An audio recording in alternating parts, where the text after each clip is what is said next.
እስቲ ልጠይቃችሁ። አሁን አንድ ሰው መጥቶ አንተ ውሻ ከሚለንና የኔ ውሻ ከሚለን መልሱልኝ።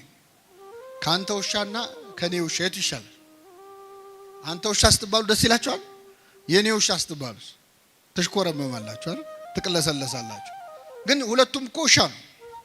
ውሻ ነው የተባለ ንግግሩ አንድ ሆኖ ሳለ የምንናገርበት መንገድ ንግግሩን የበለጠ ተሰሚ ያደርገዋል።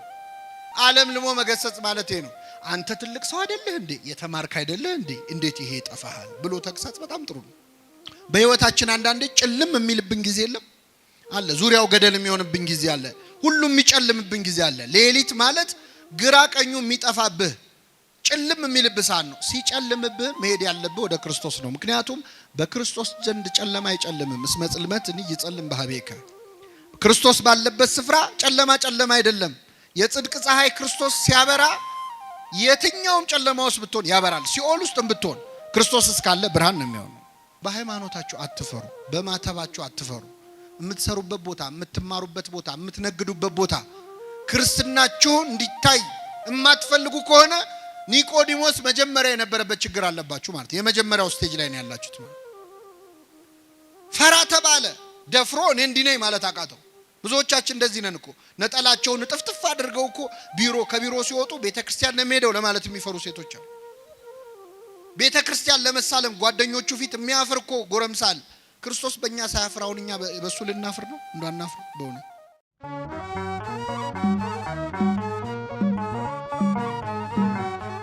የትምህርታችን ርዕስ የሚሆነው የኒቆዲሞስ ክርስትና የሚል ይሆናል። በዚህ ርዕስ ለጥቂት ደቂቃዎች የእግዚአብሔርን ቃል እንማራለን። የአባቶቻችን ለነቢያት፣ ለአባቶቻችን ለሐዋርያት፣ ለሐዋርያውያን አበው፣ ለሊቃውንት በጉባኤያቸው ተገኝቶ ምስጢሩን ጥበቡን ገልጦ እግዚአብሔር እንዲያስተምረን ቅዱስ ፈቃዱ ይሁንልን።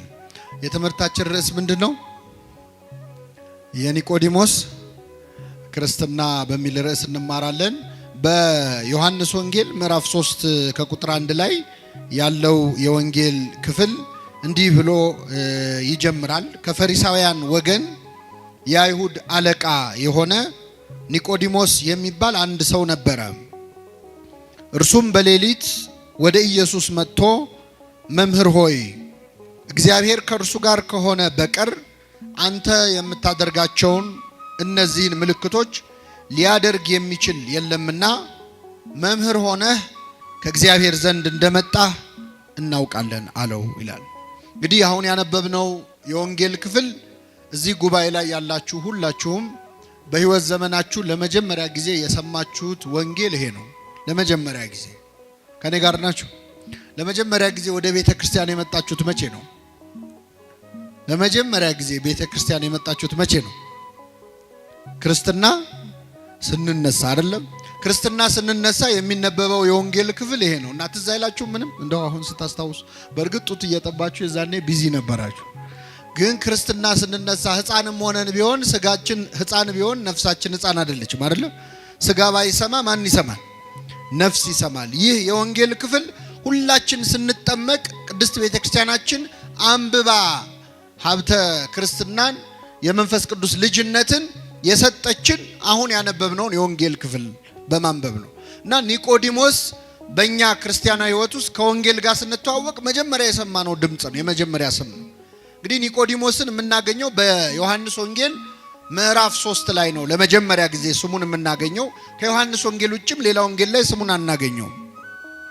ኒቆዲሞስ የአይሁድ አለቃ ነበረ ብሎ ነው የሚጀምረው ዮሐንስ ወንጌል ምዕራፍ 3። ኒቆዲሞስ አለቅነቱ ስለ 3 ነገሮች ነው። የመጀመሪያው ኒቆዲሞስ በጣም ባለጸጋ ነበረ፣ ባለ ሀብት ነበረ፣ ብዙ ገንዘብ ያለው ሰው ነበር። ሁለተኛ ትልቅ ሹመት ደግሞ ነበረው፣ የአይሁድ ሸንጎ የምክር ቤት አባል ነበረ። ሶስተኛ በጣም የተማረ በዘመኑ የነበረውን ዘመኑ የወለደውን ትምህርት በደንብ የተማረ ምሁረ ኦሪት ነበረ። ስለዚህ ሹመቱ ስልጣኑ ማለት ነው አንደኛ፣ ሁለተኛ ትምህርቱ፣ ሶስተኛ ሀብቱ አለቃ ያሰኘው በጣም ትልቅ ከፍ ያለ ሰው ነበር። ከኔ ጋር ናችሁ? እነዚህ 3 ነገሮች ብዙ ጊዜ አብረው አይሆኑም አይደለ? ስልጣን ያላቸው ሰዎች ሀብት ሊኖራቸው ይችላል፣ ግን ዕውቀት አይኖራቸው። ዕውቀት ያላቸው ሰዎች ደግሞ ሀብት አይኖራቸው።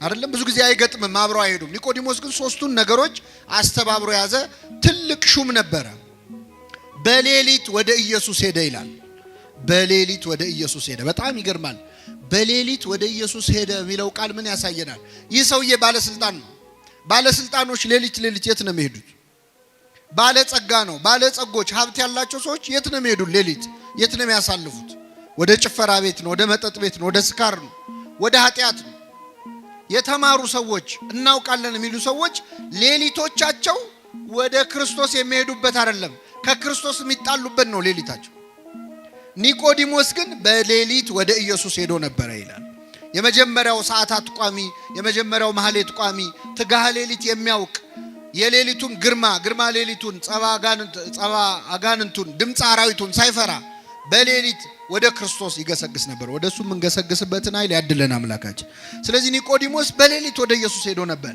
ይሄ ትጋቱን ያሳያል ለኛ ደግሞ የሚሰጠን ትምህርት ምንድነው በሌሊት ወደ ክርስቶስ መሄድ እንዳለብን ያሳያል ልክ እንደ ኒቆዲሞስ ወደ ክርስቶስ በእግራችን መሄድ ብቻ አይደለም ሌሊት ማለት ጨለማ ማለት ብቻ አይደለም ክርስቲያኖች በህይወታችን አንዳንዴ ጭልም የሚልብን ጊዜ የለም አለ ዙሪያው ገደል የሚሆንብን ጊዜ አለ ሁሉም የሚጨልምብን ጊዜ አለ ሌሊት ማለት ግራ ቀኙ የሚጠፋብህ ጭልም የሚልብህ ሰዓት ነው ሲጨልምብህ መሄድ ያለብህ ወደ ክርስቶስ ነው ምክንያቱም በክርስቶስ ዘንድ ጨለማ አይጨልምም እስመ ጽልመትን ይጸልም በኀቤከ ክርስቶስ ባለበት ስፍራ ጨለማ አይደለም የጽድቅ ፀሐይ ክርስቶስ ሲያበራ የትኛውም ጨለማ ውስጥ ብትሆን ያበራል ሲኦል ውስጥ ብትሆን ክርስቶስ እስካለ ብርሃን ነው የሚሆነው እና ኒቆዲሞስ በሌሊት ወደ መድኃኒታችን ወደ ኢየሱስ ክርስቶስ ቀረበ ይላል ወደሱ እንድንቀርብ አምላካችን ይርዳን ቀረበና ምን አለው መምህር ሆይ እግዚአብሔር ከእርሱ ጋር ከሆነ ሰው በቀር አንተ የምታደርጋቸውን ተአምራት ሊያደርግ የሚችል ማንም የለም ስለዚህ ከእግዚአብሔር ተልከህ እንደመጣ እናውቃለን አለው ተመልከቱ እንግዲህ መድኃኒታችን ኢየሱስ ክርስቶስ በዮሐንስ ወንጌል ምዕራፍ 2 ላይ ከዚያ በፊት ተአምር ሲሰራ ነበር በቃና ዘገሊላ ውሃውን ወይን አድርጎ ነበር ከዚያም በጌርጌሴኖን ወርዶ ተአምር አድርጓል ይህን ተአምር ሰምቷል ኒቆዲሞስ ምን አለው መምህር ሆይ አለው የመጀመሪያው ንግግር መምህር ሆይ ነው እሱ መምህር ነኝ ብሎ አልተኮፈሰም ክርስቶስ ከናዝሬት ነው የመጣው ብሎ አልናቀው መምህር ሆይ አለው ከዛስ እግዚአብሔር ካንተ ጋር እንደሆነ አንተ የምታደርገውን ተአምራት እግዚአብሔር ከእርሱ ጋር ከሆነ በቀር ሊያደርግ የሚችል እንደሌለ ከእግዚአብሔር ተልከህ እንደመጣን እናውቃለን አለ ራሱን ብቻ አይደለም የወከለው ሌሎች አይሁድ ሹማምንትም እንደኔ አንተ በእርግጥ ከእግዚአብሔር ተልከህ እንደመጣ እናውቃለን ብሎ ለክርስቶስ መሰከረ ጌታችን ምን ብሎ መለሰለት እውነት እልሃለሁ ሰው ዳግመኛ ካልተወለደ በቀር የእግዚአብሔርን መንግስት ሊያይ አይችልም አለው በጣም ይገርማል ጥያቄውና መልሱን ተመልከቱ ኒቆዲሞስ ለክርስቶስ ሙገሳን ያቀረበለት መምህር ሆይ አንተ የምትሰራውን እግዚአብሔር ከረዳው በቀር እኮ ማንም አይሰራውም አንተ እኮ ከእግዚአብሔር የተላክ መምህር ነህ ብሎ መምህሩን አመሰገነ አወደሰ ክርስቶስ ግን ምን አለው መምህርን በማወደስ አይደለም የምትድነው አለ እኔን በማመስገን አይደለም የምትድነው ሰው ዳግመኛ ዳግመኛ ካልተወለደ በቀር የእግዚአብሔር መንግስት ሊያይ አይችልም አለው በጣም ይገርማል ካልተጠመቀ በቀር ማለት ነው በኋላ ትርጉሙ ይህንን ሲለው ኒቆዲሞስ በጣም ገረመው ምን ማለቱ ነው ከዛ ጠየቀ ይህ እንዴት ሊሆን ይችላል ሰው ዳግመኛ ወደ እናቱ ማህፀን ገብቶ ተመልሶ ሊወለድ ይችላልን ብሎ ጠየቀ ክርስቶስ መለሰለት እውነት እልሃለሁ ሰው ዳግመኛ ከውሃና ከመንፈስ ካልተወለደ በቀር የእግዚአብሔር መንግስት ሊያይ አይችልም አለ ከምንና ከምን ከውሃና ከመንፈስ አለ ምን ማለት ነው ከውሃና ከመንፈስ ምስጢረ ጥምቀትን ነው የሚያሳየው አባቶቻችን ክርስትና ሲያነሱን በሚጸልዩት ጸሎት ለመጠመቅ የተዘጋጀው ውሃ ወደ ማየገቦ ይለወጣል ወደ ክርስቶስ ከጎኑ ወደ ፈሰሰው ደም ይለወጣል ውሃ ይለወጣል የጎኑን ውሃ ተጠምቀን የጎኑን ደም ጠጥተን ነው ክርስቲያን የሆነው ስለዚህ ጸሎት ተደርጎበት ውሃው ወደ ማየገቦ ይቀየራል ውሃና መንፈስ ናቸው ለኛ መወለድ ምክንያት የሆኑት ሰው ከውሃና ከመንፈስ አባቶቻችን ይላሉ ከአብራከ መንፈስ ቅዱስ ከማህፀነ ዮርዳኖስ እንደ ባልና እንደ ሚስት አንድ ሕፃን ልጅ ሲወለድ ከአባቱ አብራክ ከእናቱ ማህፀን ነው የሚወለደው እንደ አብራክ መንፈስ ቅዱስ እንደ ማህፀን ደግሞ ዮርዳኖስን አድርጋ ቤተክርስቲያን ጥምቀትን ዳግም ልደት ትላለች ስለዚህ ሰው ዳግመኛ ካልተወለደ ወይም ካልተጠመቀ በቀር የእግዚአብሔርን መንግስት አይወርስም አለው። በጣም ይገርማል። ኒቆዲሞስ አለቃ ነው፣ ባለስልጣን ነው፣ ባለሀብት ነው ብያቸዋለሁ። ወደ ጌታ ሲመጣ ግን ባለሀብት መሆኑ ቀረና ገና አልተወለድክም አለው ክርስቶስ። ገና ልትወለድ ያስፈልጋል አለው።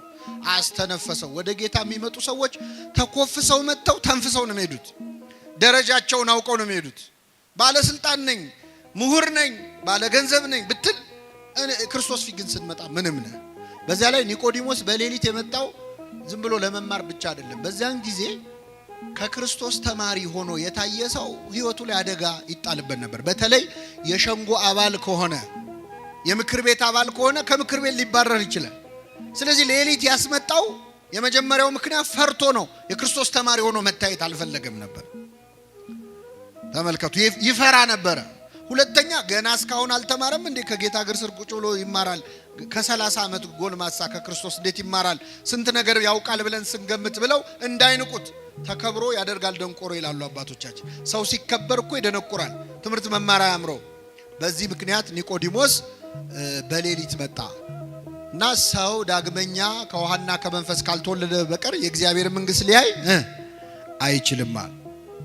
ይህን ጊዜ ኒቆዲሞስ ምን አለ መሰላችሁ? ይህ እንዴት ሊሆን ይችላል? ኒቆዲሞስ ስንት ጥያቄ ጠየቀ?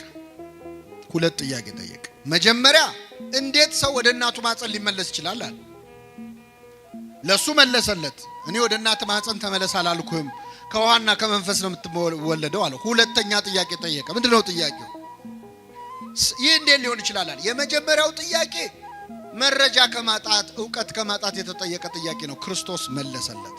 ሁለተኛው ጥያቄ ግን የጥርጣሬ ጥያቄ ነው፣ የክርክር ጥያቄ ነው። እንዴት ሊሆን ይችላል? እግዚአብሔር ዕውቀት አጥሮን የምንጠይቀውን ጥያቄ ይቀበለናል። እምነት አጥሮን የምንጠይቀውን ጥያቄ ግን ያዝንብናል፣ ይቀየመናል። እየተነገረ እንዴት አትሰማም? እየነገርኩ አይደል ወይ?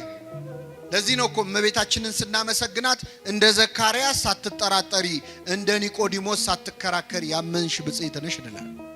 ኒቆዲሞስ ክርክር ነው የገባው ከክርስቶስ ጋር። ይህን ጊዜ ምን አለው? አንተ የአይሁድ መምህር ስትሆን ይህንን አታውቅም አለው። አባቶቻችን ይላሉ ዓለም ልሞ ገሰጸው ይላሉ። አንተ የአይሁድ መምህር ስትሆን ይህንን አታውቅም እንዲህ አለው። ዓለም ልሞ መገሰጽ ማለት ምን መሰላል? ክብሩን ጠብቆ መገሰጽ ማለት ነው። እየሰማችሁ ነው? አሁን እኛ ብዙ ጊዜ ሰዎችን ስንገስጽ ክብሩን ጠብቀን አንገስጽ። ይህንን አታውቅም እንዴ ነው የምንለው በቀጥታ። እሱ ምን አለው? አንተ የአይሁድ ምን ስትሆን? ከኔ ጋር ናችሁ? እስቲ ልጠይቃችሁ። አሁን አንድ ሰው መጥቶ አንተ ውሻ ከሚለንና የኔ ውሻ ከሚለን መልሱልኝ። ካንተ ውሻና ከኔ ውሻ የቱ ይሻላል? አንተ ውሻ ስትባሉ ደስ ይላችኋል? የኔ ውሻ ስትባሉ ትሽኮረመማላችሁ አይደል? ትቅለሰለሳላችሁ። ግን ሁለቱም እኮ ውሻ ነው የተባለ። ንግግሩ አንድ ሆኖ ሳለ የምንናገርበት መንገድ ንግግሩን የበለጠ ተሰሚ ያደርገዋል። ዓለም ልሞ መገሰጽ ማለት ነው። አንተ ትልቅ ሰው አይደለህ እንዴ? የተማርክ አይደለህ እንዴ? እንዴት ይሄ ይጠፋሃል ብሎ ተግሳጽ በጣም ጥሩ ነው። ክርስቶስ የማያስተምረን የለም እኮ አክብሮ። አንተ የአይሁድ መምህር ስትሆን፣ የእስራኤል መምህር ስትሆን እንዴት ይህችን ነገር አታውቅም አለው ክርስቶስ። ከዛ ምን አለ? ከስጋ የተወለደ ስጋ ነው፣ ከመንፈስ የተወለደ ምንድን ነው? መንፈስ ነው። ከመንፈስ ትወለዳላችሁ ስላልኩ አታድንቅ። ማለት የምትወለዱ ልደት የስጋ ልደት አይደለም፣ መንፈሳዊ ልደት ነው። ነፋስ ከየት እንደሚመጣ ወዴት እንደሚሄድ አይታወቅም። መንፈስ ቅዱስም ከየት መጥቶ ሕፃኑ ላይ እንደሚያድር ሲጠመቅ ተጠምቆ ልጅነት መቼ እንደሚሰጠው አይታወቅም። ይሄ የመንፈስ ቅዱስ ስራ ነው ብሎ ኒቆዲሞስን በሌሊት አፍሮ ወደ ክርስቶስ የመጣውን ተማሪ አስተማረው። የኒቆዲሞስን እድል ለሁላችን ያድለን። ይሄ የመጀመሪያው ኒቆዲሞስ ክርስትና ሲጀምር የተከሰተ ታሪክ ነው። ኒቆዲሞስን የዮሐንስ ወንጌል ላይ ግን የምናገኘው 3 ቦታ ነው። ለሁለተኛ ጊዜ ኒቆዲሞስን የምናገኘው የዮሐንስ ወንጌል ምዕራፍ 7 ላይ። ዮሐንስ ወንጌል ምዕራፍ 7 ላይ አንድ ነገር ተከሰተ። ክርስቶስ ሲያስተምር ሰዎች በትምህርቱ ጣዕም በጣም ከመደሰታቸው ብዛት በዋለበት እየዋሉ ባደረበት እያደሩ ቃሉን ይሰማሉ። እና ክርስቶስ ሲያስተምር ሰው የበዛ የጌታ ተከታዮች ብዙ እየሆኑ መጡ። ጸሐፍት ፈሪሳውያን ደስ አላላቸው። ይሄ ነገር ያሰጋናል አሉ። መጨረሻ 2 ወታደሮች ሮማውያን ጠሩና ደና ጉልበት ያላቸው እንደው ጠብደሎቹ ጠሩና ሂዱና የናዝሬቱን ኢየሱስን አስራችሁ ይዛችሁልን ኑ አሏቸው። እሺ ብለው እነዚህ ሁለት ወታደሮች ክርስቶስን ሊይዙ ጉዞ ጀመሩ። ከኔ ጋር ናችሁ? እግዚአብሔር ከሁላችን ጋር ይሁን። ከዛ ሁለት ወታደሮች ጌታን ሊይዙ ሲሄዱ ልክ እንደዚህ ጉባኤ ክርስቶስ ህዝቡን ሰብስቦ እያስተማረ ነው። ወታደሮቹ ቆይ ትምህርቱን ይጨርስና ትምህርቱን ጨርሶ ሲወርድ እናስረዋለን ብለው ቁጭ እንበል ብለው ቁጭ አሉ። እያስተማረ ያለው ማን ነው? የኛን የኃጢአተኞቹን ትምህርት እኮ ቁጭ ብላችሁ ትሰማላችሁ። የክርስቶስ ትምህርት እንዴት አይነት ነው? የሱን ድምጽ መስማት ብንችል ደስ አይላችሁ? ብፁዕ ቅዱስ አቡነ ሺኖዳ ምን ነው ዛሬ አገሩን ያጥለቀለቀው የድምጽ መቅረጫ መሳሪያ ጌታ በነበረ ጊዜ በኖረ ኖሮ ይላሉ። ምን ነው ድምጹን በሰማ ነው ተቀርጾ በቀረ ኖሮ። አስባችሁታል? የጌታን ድምጽ ብንሰማው የሱ ድምጽ እኮ ይሰራል። አላዛር ውጣ ሲል ሙቱ ከመቃብር ምን ይላል? ይወጣል። አቤት ድምጹን ስንት በሽተኛ ፈውሰንበት ነበር እያሰማ። እና ቁጭ ብለው የጌታን ትምህርት ህዝቡ ሲማር ሁለት ወታደሮችም አብረው ቁጭ ብለው ሲማሩ ትምህርቱ መስጧቸው ቁጭ ብለው ደስ ብሏቸው ትምህርቱን ጨረሱና ትምህርቱ ሲያልቅ ረስተውት ወደ ቤታቸው ሄዱ። የመጡት ምን ሊያረጉ ነበር? ክርስቶስን ሊያስሩት። ክርስቶስ ሊያስሩት የመጡትን ሰዎች በትምህርቱ ጣዕም የሚያስረሳ ሰው ትምህርት ነው የሚያስተምረው ጌታ። ይገርማቸዋል። ወታደሮቹ ተመለሱ ወደ ጻፍት ፈሪሳውያን። የታለ አሏቸው። ምን አሉ? እንዴ አስራችሁ ነው አልተባላችሁም ወይ? የታለ ያዛችሁታል? እረኛ እስከ ዛሬ እንዲህ ያስተማረ ሰው አይተን አናውቅም እንዲህ ያለ ትምህርት ሰምተን አናውቅም አሉ። መሰከሩለት። ይህን ጊዜ ጻፍት ፈሪሳውያን ተበሳጩ። ምን አሉ መሰላችሁ? እናንተ ወታደሮች ስለሆናችሁ ነው፣ ምንም ስለማታውቁ እውቀት ስለሌላችሁ። የተማረ ሰው ብትሆኑ ኖሮ የሱን ትምህርት አትማሩም ነበር። እስቲ አንድ የተማረ ሰው ቁጭ ብሎ የሱን ትምህርት ሲማር አይታችሁ ታውቃላችሁ ያሉ? አንድ የተማረ ሰው እስቲ የሱ ተማሪ ያለው ያሉ አለ? የለም። ማ? ኒቆዲሞስ። ይሄ ወሬ ሲወራ ኒቆዲሞስ እዛ ቆሞ ይሰማል። እስቲ አንድ የተማረ ሰው ቁጭ ብሎ የጌታን ትምህርት ተምሯል ሲሉ ኒቆዲሞስ እዛ ቁጭ ብሏል። ኧረ እኔ ያለው ሄጄ እኮ በሌሊት ተምር ያለው እንዳይል ያስሩታል። ነገር ይመጣል። ዝም እንዳይል ደግሞ ቆጨው። እንዴት ያለ ነገር ነው! ተጨነቀ። ዝም እንዳይል የተማረው ትምህርት ቆጨው። ያንን ሁሉ ነገር ነግሮት ያን በሌሊት ስለ ጥምቀት አስተምሮት እንዴት ዝም ይበል? እንዳይናገር ደግሞ የሚመጣበትን ያውቃል። ከዚያ ምን አለ? ሄደው ተምረው የክርስቶስን ትምህርት ሰምተው የመጡት ሁለት ወታደሮች ናቸው አይደል? እኛ ሄደን አልሰማንም፣ ባልሰማነው ነገር መፍረድ እንችላለን ነው? ህጉ እኮ አይፈቅድም አለ ኒቆዲሞስ። ብልጥ አይደለም? ቢያንስ ዋናውን ባያነሳ ትንሽ ስብሰባው መረበሽም ጥሩ ነገር ነው አይደል? ይሄ ምን ማለት መሰላችሁ? በሃይማኖታችሁ አትፈሩ፣ በማተባችሁ አትፈሩ። የምትሰሩበት ቦታ፣ የምትማሩበት ቦታ፣ የምትነግዱበት ቦታ ክርስትናችሁ እንዲታይ የማትፈልጉ ከሆነ ኒቆዲሞስ መጀመሪያ የነበረበት ችግር አለባችሁ ማለት። የመጀመሪያው ስቴጅ ላይ ነው ያላችሁት ማለት። ፈራ ተባለ፣ ደፍሮ እኔ እንዲህ ነኝ ማለት አቃተው። ብዙዎቻችን እንደዚህ ነን እኮ። ነጠላቸውን ጥፍጥፍ አድርገው እኮ ከቢሮ ሲወጡ ቤተክርስቲያን ነው የሚሄደው ለማለት የሚፈሩ ሴቶች አሉ። ቤተክርስቲያን ለመሳለም ጓደኞቹ ፊት የሚያፍር እኮ ጎረምሳል። ክርስቶስ በእኛ ሳያፍር አሁን እኛ በሱ ልናፍር ነው? እንዳናፍር በእውነት። እና ኒቆዲሞስ ፈራ ተባብሎ እንዴ ህጋችን እኮ ሳያጣሩ መፍረድ አይፈቅድም አለ። ይህን ጊዜ አይሁድ አንተ እኮ ስላልተማርክ ነው ሊሉት አልቻሉ። አንተ አልተማርክም ሊሉት አልቻሉ። ምክንያቱም ኒቆዲሞስ ምን ያለ ሰው? የተማረ ሰው ነው። በቃ እንመርምር እስቲ ነቢይ ኬት እንደሚነሳ መጽሐፍን መንብር ብለው ተበተኑ ወደ የቤታቸው። ይሄ ሁለተኛው የኒቆዲሞስ ክርስትና ደረጃ ነው። የመጀመሪያው ፍርሃቱ ነው። ሁለተኛው ፈራ ተባ ያለበት ነው። ሶስተኛው ልንገራችሁ እናበቃለን። ኒቆዲሞስን ለሶስተኛ ጊዜ የምናገኘው በዮሐንስ ወንጌል ምዕራፍ 19 ላይ ነው። በዮሐንስ ወንጌል ምዕራፍ 19 ላይ ኒቆዲሞስ እንደ መጀመሪያው ቀን በሌሊት ፈርቶ ክርስትናውን በድብቅ ላድርግ ሳይል፣ እንደ ሁለተኛው ቀን ፈራ ተባ ሳይል በአደባባይ ክርስትናውን የገለጸበት ቀን። በአደባባይ መቼ ነው ካላችሁ ጌታችን መድኃኒታችን ኢየሱስ ክርስቶስ በመስቀል ላይ ተሰቅሎ በሞተበት ዕለት ነው። ዓርብ ዕለት ታስታውሱ ከሆነ ዓርብ ዕለት ጌታችን መድኃኒታችን ኢየሱስ ክርስቶስ 9 ሰዓት ላይ ነፍሱን ሰጠ። ልክ እንደሞተ አይሁድ ሐሳባቸው ምን እንደሆነ ታውቃላችሁ? መሰቀሉ ሳይበቃ የገሃነም ሸለቆ የሚባል አለ፣ ቆሻሻ መጣያ ቦታ። ስጋው እዛ እንዲጣል ነው የፈለጉት፣ እንዲቀበር አልፈለጉም። ማዋረድ ስለፈለጉ ማለት የሚቀብረው እንዲጠፋ ይኸው መሲህ ቢሆን ኖሮ በእውነት እሱ ክርስቶስ ቢሆን ኖሮ እንዴት ስጋው እንዲተልከስክሱ ይወድቅ ነበር ለማለት እንዲያመቻቸው። ልክ ክርስቶስ ሲሞት ግን ሁለት የአይሁድ ሸንጎ አባላት ወደ ጲላጦስ ሄደው የኢየሱስን ስጋ ለመኑ ይላል። እስኪ በሉ የኢየሱስን ስጋ ለመኑ። ማናማ? ዮሴፍና ኒቆዲሞስ ናቸው። ኒቆዲሞስ ጌታ በሞተበት ዕለት በትክክል እምነቱን ገለጸ። በጣም የሚገርማችሁ ጌታ እኮ ሞቷል፣ አያየው፣ ይታዘበኛል አይል፣ ሞቷል። በሞተበት ዕለት፣ ወዳጅ ባጣበት ዕለት፣ ደቀ መዛሙርት ሁሉ ጥለውት በሸሹበት ዕለት ከዮሐንስ በስተቀር ብቻውን በሆነበት ዕለት በአደባባይ በተሰቀለ ጊዜ ስጋውን ለመለመን ወደ ጲላጦስ ሄደ ይላል። እዚህ ላይ ለኛ ትልቅ ትምህርት ነው። የኢየሱስን ስጋ ዮሴፍና ኒቆዲሞስ ሄደው ጲላጦስን የኢየሱስን ስጋ ለመኑት ይላል። ትልቅ ጸሎት ነው በእውነት። አሁን እኛ ላለመቁረብ ከምናቀርባቸው ምክንያት አንዱ ንስሐ አባቴ ጥሩ አይደሉም፣ በደንብ አይዙኝም፣ አይንከባከቡኝም፣ ፊታቸውን አጠቆሩብኝ፣ እንዲያርግ ያሉኝ፣ እንዲያታርጋሉኝ እያለ ከንስሐ የሚርቅ ሰው አለ። መለማመጥ አለ የማይፈልግ ማለት። ለክርስቶስ ስጋና ደም አይደለም ካህን ቀርቶ ጲላጦስም ይለመናል። ለመኑት፣ እባክህ የኢየሱስን ስጋ ስጣን አሉት። ጲላጦስ ምን አለ መሰላችሁ? ከመቼው ሞተ አለ ይላል። ምን ማለት ነው? መስቀል ላይ ተሰቅሎ በ3 ሰዓት የሞተ ሰው የለም። ምክንያቱም መስቀል ላይ መሰቀል አይገልም እኮ በራሱ። ክርስቶስ እኮ መሰቀሉ አይደለም የገደለው። ከዚያ በፊት 6666 ጊዜ ምን ብሏል? ተገርፏል፣ ደክሟል።